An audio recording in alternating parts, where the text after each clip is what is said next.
नमस्कार बच्चों। आज हम पढ़ेंगे साझेदारी का पुनर्गठन। साझेदारी का पुनर्गठन क्या है? तो वैध साझेदारी व्यवसाय के संचालन एवं लाभ के वितरण में दो या दो से अधिक व्यक्तियों के बीच में कोई समझौता या ठहराव किया जाता है। अगर उस ठहराव में किसी भी कारण से अगर उसमें परिवर्तन किया जाता है तो उस परिवर्तन को ही फर्म का पुनर्गठन कहा जाता है। तो फर्म के पुनर्गठन की हमको आवश्यकता क्यों पड़ती है, कब कब किया जाता है? तो सर्वप्रथम है विद्यमान साझेदारों के लाभ हानि अनुपात में परिवर्तन करने पर। दूसरा कारण है नए साझेदार के प्रवेश करने पर। तीसरा कारण है किसी साझेदार के रिटायरमेंट होने या अवकाश ग्रहण करने पर। और चौथा कारण है किसी साझेदार की मृत्यु या डेथ होने पर। और पांचवा कारण है किसी साझेदारी संस्था का आपस में एकीकरण होने से संविलीन होने की स्थिति में। तो ऐसी 5 कंडीशंस है जिसमें साझेदारों का पुनर्गठन किया जाता है। अब इनमें आज हम पढ़ेंगे बच्चों यहाँ पे विद्यमान साझेदारों के लाभ विभाजन के अनुपात में परिवर्तन। तो विद्यमान साझेदारों के लाभ विभाजन में परिवर्तन की आवश्यकता क्यों पड़ती है? वर्तमान में व्यवसाय उनका संचालित है, 3 पार्टनर है, तीनों पार्टनर आपस में बराबर बराबर लाभ हानि का विभाजन करते हैं। अब उनमें कई साझेदार अब ये चाहते हैं कि उनके लाभ हानि में क्या होना चाहिए, परिवर्तन होना चाहिए। इसका कारण यह है कि कुछ साझेदारों की पूंजी क्या हो चुकी है, वृद्धि हो चुकी है, कुछ की पूंजी कम हो चुकी है, कुछ साझेदारों का प्रबंध में सहकारिता में वृद्धि हो गई है।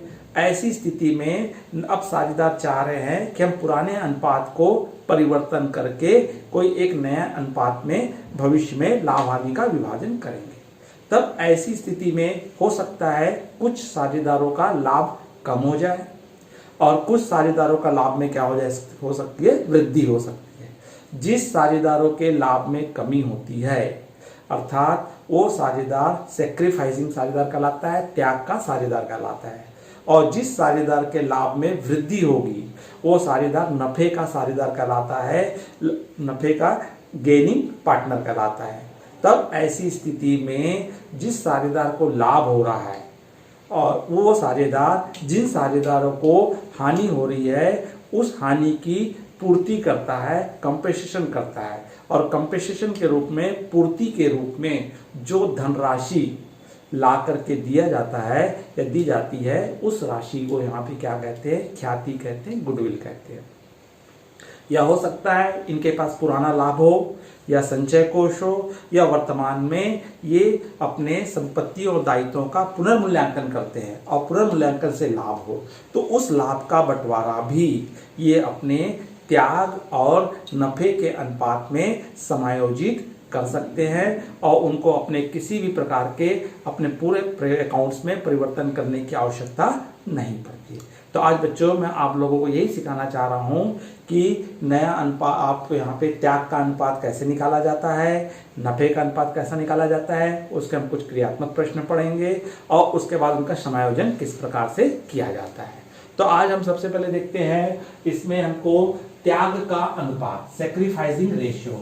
तो सैक्रिफाइसिंग रेशियो क्या होता है? तो त्याग का अनुपात अर्थात पुराना अनुपात माइनस नया अनुपात। तो यहाँ पे पुराने साझेदार का लाभ क्या हो जाता है, भविष्य में कम हो जाता है। तो ऐसी स्थिति में जिन साझेदारों का लाभ कम हो रहा है वो क्या कहलाएंगे, सैक्रिफाइसिंग पार्टनर कहलाएंगे अपना, क्योंकि वो अपना लाभ का क्या कर रहे हैं, समर्पण कर रहे हैं। त्याग वाले साझेदार कहलाते हैं, समर्पित साझेदार कहलाते हैं, सैक्रिफाइसिंग पार्टनर कहलाते हैं। तो यहाँ पर हमको उसका निकालना पड़ेगा, रेशियो निकालेंगे तो हमारा क्या होगा, ओल्ड रेशियो में से न्यू रेशियो को क्या कर देंगे बच्चों, माइनस कर देंगे तो हमारा क्या आएगा, सैक्रिफाइसिंग रेशियो आएगा। लाभ प्राप्ति का अनुपात, अगर किसी साझेदार को क्या हो रहा है, लाभ हो रहा है अर्थात उसका लाभ में क्या हो रही है, वृद्धि हो रही है अर्थात वो क्या कहलाएगा, नफे का साझेदार कहलाएगा, लाभ प्राप्ति का साझेदार कहलाएगा, जिसको हम यहाँ क्या कहते हैं, गेनिंग रेशियो कहते हैं, गेनिंग पार्टनर कहते हैं। तो गेनिंग रेशियो निकालेंगे, नफे का अनुपात निकालेंगे तो new ratio minus old ratio, नया अनुपात माइनस पुराना अनुपात। तो यहाँ पर तीन कंडीशंस आती है। एक आती है कि विद्यमान साझेदारों द्वारा अपने लाभ हानि में परिवर्तन करने पर, यहाँ पे किसी प्रकार का कोई नया साझेदार ना तो आ रहा है ना तो कोई रिटायर हो रहा है, जो पुराने साझेदार है उन्हीं के लाभ हानि में विभाजन में परिवर्तन हो रहा है। तब ऐसी स्थिति में यहाँ पे किसी साझेदार को नफा भी हो सकता है और किसी साझेदार को क्या हो सकता है, आपका हानि भी हो सकती है, सेक्रीफाइसिंग भी हो सकती है। तब ऐसी स्थिति में यहाँ पे अब रेशो निकालते समय हमारा नफा भी आ सकता है या त्याग भी आ सकता है। दूसरी कंडीशन होती है जब नया साझेदार प्रवेश करता है तो उस समय पुराने साझेदारों का अनुपात क्या हो जाता है, कम हो जाता है, इसलिए वो क्या कहलाता है, त्याग का अनुपात कहलाता है। और जब रिटायरमेंट होता है कोई साझेदार तो अपना हिस्सा नए साझेदार पुराने साझेदारों को देकर जाता है, तो वहां पर उनको क्या होता है, पुराने साझेदारों को क्या होता है, नफे का अनुपात होता है। तो अभी हम क्या पढ़ रहे हैं, यहाँ पे कोई साझेदार न तो आ रहा है न तो जा रहा है, विद्यमान साझेदारों में ही लाभ हानि में क्या हो रहा है, परिवर्तन हो रहा है। तब ऐसी स्थिति में यहाँ पे एक साथ दोनों निकलेगा। तो हमने एक प्रैक्टिकल प्रॉब्लम लिए हैं, क्रियात्मक प्रश्न लिए हैं।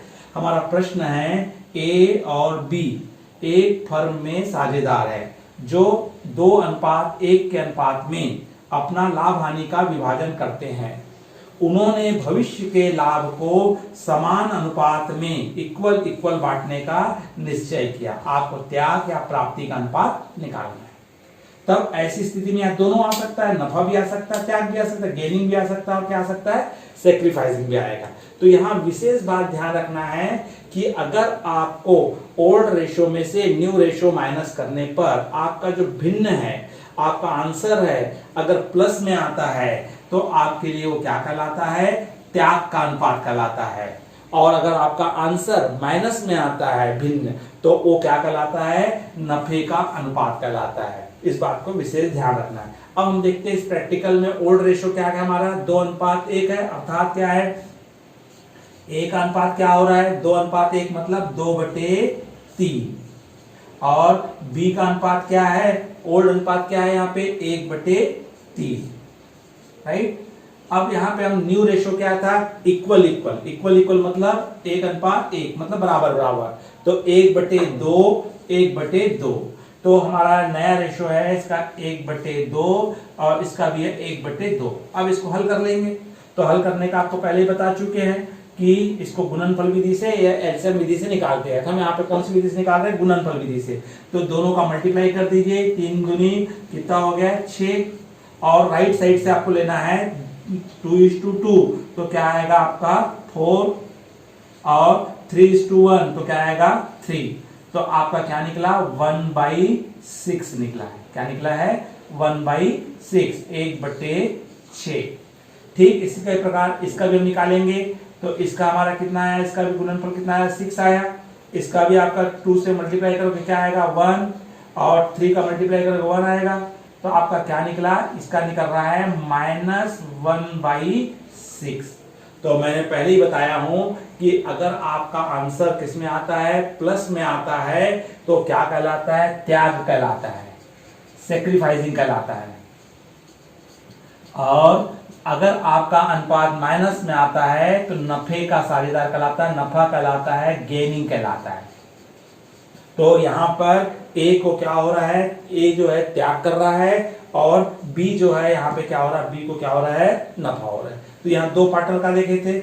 एक और प्रैक्टिकल देखिए जिसमें 3 पार्टनर है। क्या हमारा ए बी सी एक फर्म में बराबर के साझेदार है। किसके साझेदार है, बराबर, मतलब आपस में लाभ इक्वल इक्वल बांटते थे। अब यह तय हुआ है कि भविष्य में ये अपना अनुपात किस अनुपात में लेंगे, 3:2:1 में डिस्ट्रीब्यूट करेंगे। और साझेदारों का आपको त्याग या प्राप्ति का अनुपात निकालिए। यहाँ 3 पार्टनर है, अभी हमने 2 वाला देखे थे, अब 3 का देखेंगे, ए बी सी। सबसे पहले आप क्या उतार लीजिए, ओल्ड रेशो। तो ओल्ड रेशो क्या थे, यहाँ पे बराबर बराबर था, इक्वल इक्वल था, मतलब 1:1:1 था। तो 1:1:1 का क्या होगा, 1/3। तो ओल्ड रेशो इसका कितना है, 1/3 है, इसका भी 1/3 है, इसका भी 1/3 है, राइट। इसमें से नया अनुपात, अब फ्यूचर में अपना अनुपात क्या रहेगा, बोला इन्होंने 3:2:1, मतलब इसका आपस में टोटल करोगे तो क्या आएगा, 3/6। इसका कितना आएगा 2/6 और इसका कितना आएगा 1/6। सेम प्रक्रिया अपना लेंगे, यहां भी आपस में गुणनफल निकाल लीजिए। तो 6 तिया 18, 6 3 जा 18, राइट साइड से मल्टीप्लाई करते हैं, 6 1 जा 6, 3 3 जा 9। तो आपका क्या निकला है, यहाँ पे आपका निकल रहा है माइनस में आ रहा है 3/18। सेकंड का आप निकालेंगे, इसका भी हमारा क्या आ रहा है, आपका गुणनफल कितना आ रहा है 18 आ रहा है। 6 1 जा 6 और 3 2 जा 6, मतलब 6 में 6 गया 0/18। और इसी प्रकार हमारा इसका भी हम निकालेंगे, तो इसका भी हमारा कितना है 18 आया है।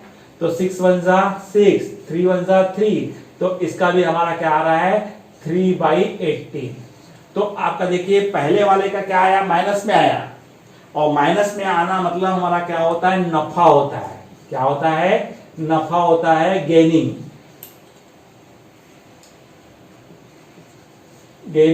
और इसको no profit no loss.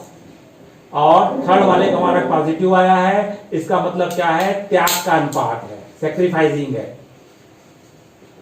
Sacrificing. तो इस तरह से यहां पे क्या हुआ बच्चों, ए को क्या हो रहा है, नफा हो रहा है, बी को नो प्रॉफिट नो लॉस, नए अनुपात में परिवर्तन करने से इसको कोई प्रभाव नहीं पड़ा है, और सी को क्या होगा, यहाँ पे सेक्रीफाइस करना पड़ रहा है, त्याग करना पड़ रहा है। तो आंसर हमारा क्या है, -3/18, 0/18 और 3/, अगर आपको छोटा करना चाहे तो इसको छोटा भी कर सकते हो, तो 3 से कट रहा है, 1/6 हो रहा, तो आप ले सकते हो -1/6 भी कर ले सकते हो, या 1/6 + 1/6। तो इस तरह से हम क्या निकालेंगे, तो यहां पे हमको दोनों आ जाएगा, नफा भी आएगा और सेक्रीफाइस भी आएगा, क्योंकि एक को प्रॉफिट होगा तो दूसरे को लॉस होगा ही। अब इसी चीज को आगे हमको क्या करना रहता है, समायोजन करना रहता है। तो समायोजन करते समय यहां पर अपने पुराने व्यवसाय में किसी भी प्रकार का परिवर्तन न करके, इस अनुपात की वजह से जो उनको आपस में लाभ या हानि हो रहा है, इसकी पार्टनर क्षतिपूर्ति करके उसको पूंजी खाते में एडजस्टमेंट किया जाता है। तो अब जैसे एग्जांपल के रूप में हम ले रहे हैं, यहाँ पे मान लीजिए, यहाँ पे जो सवाल में हमको 20,000 रुपए गुडविल थी, फर्म की गुडविल कितनी है, मान लीजिए 20,000 रुपए या 12,000 रुपए, फर्म की गुडविल हमारी कितनी है 12,000 रुपए है। अब इस 12,000 रुपए में जिस साझेदार को क्या हो रहा है, एक को प्रॉफिट हो रहा है, एक को लॉस हो रहा है, तब ऐसी स्थिति में हम इसका निकाल लेंगे 1/6। तो 1/6 निकाले कितना है, 2,000 आया। तो यहां पर 2,000 रुपए कौन लाएगा, जो सेक्रीफाइस कर रहा है ना, और एक नफे का पार्टनर आया है जिसको लाभ हो रहा है, वो लाभ होने वाला पार्टनर त्याग वाले को क्या करेगा, 2,000 रुपए ला करके दे देगा। तो इसके लिए जो एंट्री बनाएंगे, तो एंट्री करते समय ध्यान रखना है, हमेशा गेनिंग पार्टनर्स क्या होता है, डेबिट होता है। तो क्या एंट्री बनेगी, गेनिंग पार्टनर्स कैपिटल अकाउंट या to sacrificing partners capital account. अब इस एग्जांपल में आप देखेंगे तो किसको गेनिंग हो रहा है, ए को गेनिंग हो रहा है, तो ए का लेखा क्या हो जाएगा, डेबिट हो जाएगा। इसकी एंट्री बनाएंगे तो एस कैपिटल अकाउंट DR2, किसको आपको क्या हो रहा है, सैक्रिफाइसिंग कौन कर रहा है, सी कर रहा है, तो सीज कैपिटल अकाउंट। और इस तरह से 2,000 रुपए की क्या हो जाएगी, एंट्री कर दिया जाएगा। तो ये हमने गुडविल का एडजस्टमेंट किए। इसी प्रकार अगर फर्म में पहले का अगर रिजर्व है, संचय है, या कोई कोष है, फंड है, या पुनर्मूल्यांकन करने से क्या हुआ, आपको लाभ हुआ है, तो इस लाभ की राशि को भी इसी प्रकार, मान लो इस पर राशि हमारा पुनर्मूल्यांकन का हमको यहां पे आ गया था 24,000 आया था, तो 24,000 को भी यहां पे 1/6 भाग, तो 4,000 रुपए यहां पे क्या करेगा, 4,000 रुपए जो ए गेनिंग पार्टनर्स अकाउंट 4,000 रुपए से डेबिट करेंगे, और सैक्रिफाइसिंग रेशियो को 4,000 से क्या करेंगे, क्रेडिट करेंगे। और इस प्रकार से पूंजी खाते में एडजस्टमेंट कर दिया जाएगा, और पूंजी खाते में समायोजन होने के पश्चात इसका प्रभाव कहां पड़ेगा, पूंजी खाते में, और उनकी पूंजी एडजस्ट हो जाएगी। तो यहां पे जब भी हमको ऐसे क्वेश्चंस आएंगे, फुल क्वेश्चंस आएंगे, जिसमें आपको पुनर्मूल्यांकन खाता भी बनाना रहता है, पूंजी खाता बनाना रहता है, न्यू बैलेंस शीट बनानी रहती है, तो ओल्ड बैलेंस शीट में किसी भी प्रकार का पुनर्मूल्यांकन की वजह से जो परिवर्तन होता है उसमें कोई परिवर्तन नहीं करना है। बिना परिवर्तन किए एज इट इज वैल्यू को लिखते हुए केवल पूंजी खाते में एक एंट्री बना करके समायोजित किया जा सकता है। तो ये क्या था बच्चों, विद्यमान साझेदारों को लाभ हानि विभाजन में परिवर्तन के कारण किस प्रकार से हम त्याग का अनुपात निकालते हैं और किस प्रकार से हम नफे का अनुपात निकालते हैं, और त्याग और नफे का अनुपात निकलने के पश्चात ख्याति की राशि को, गुडविल की राशि को, या संचय कोष अवितरित लाभ, रिजर्व फंड एंड प्रॉफिट की राशि को और रिवैल्यूएशन के प्रॉफिट को हम एक समायोजित एंट्री बना करके संपूर्ण एडजस्टमेंट कर सकते हैं। तो ये तो था बच्चों क्या था आपका विभाजन में परिवर्तन। तो अगर आपको ये वीडियो पसंद आया होगा तो इसे लाइक कीजिएगा, अपने मित्रों को अधिक से अधिक शेयर कीजिए। अगर आपने इस चैनल को सब्सक्राइब नहीं किए हैं तो आप सब्सक्राइब कर दीजिए और आप इस परिवार के सदस्य बन जाइए और आपको आगामी प्रत्येक वीडियो की सूचना आपको समय पे मिलती रहे। घर पे रहिए, सुरक्षित रहिए और पढ़ते रहिए। नमस्कार।